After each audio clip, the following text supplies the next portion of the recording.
Grabe, may mataas na potential daw makapasok sa NBA Sirhens, Abando. Erik Spoelstra humanga sa talentong meron itong Sirhens, Abando pang NBA daw. Pero bago natin umpisahan, ay suportahan mo naman ang aking channel.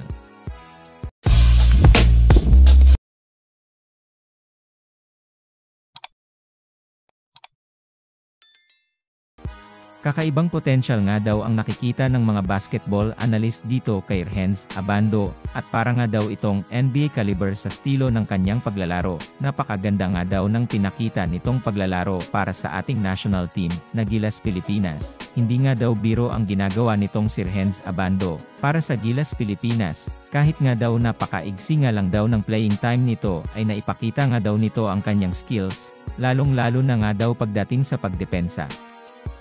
Malaking pressure nga daw ang nibibigay nitong Sirhens, Abando sa kanyang kalaban, dahil sa ligsi nitong kumilos at hindi nga din daw biro ang kanyang taas tumalon. Kahit nga daw naiiwanan ito ng kanyang binabantayan ay nahahabol niya ito. Grabing stamina nga din daw ang pinakita nito, dahil napakahirap nga daw ng ginawang full court defense nitong Sirhens, Abando. Dito pa nga lang daw ay hinahangaan na siya, at lalo na din sa kanyang blocking at high IQ plays.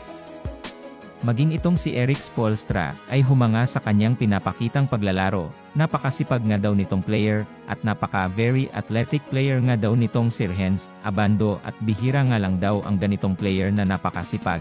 At ang ilang NBA player nga na nakapanood ng paglalaro nitong Sirhens, Abando ay hindi mapigilan na humanga sa kanya.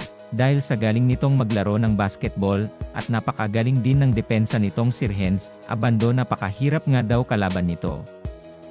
Maraming Pinoy fans nga ang nagsasabing baka mauna pa itong Sirhens, Abando na makapasok sa NBA kaysa dito kay Kabayan Kai Sotto, dahil sa galing nito sa paglalaro ng basketball, at malaki talaga ang potential nito na mas gumaling pa sa paglalaro. Sa tingin nyo mga kaibigan, kakayanin kaya ni Sirhens, Abando makipagsabayan sa mundo ng NBA?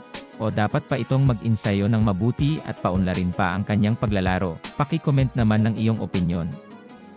Sana nga ay magtagumpay itong si Kabayan Kai Sotto na masungkit ang kanyang matagal na niyang pangarap na maging isang NBA player. Patuloy nga nating siyang suportahan sa kanyang mga paparating na laban. Sana nga din ay magtagumpay ang mga Pinoy sa kanilang mga larangan, at maiwas sa mga injury, at makamit din sana nila ang gintong medalya.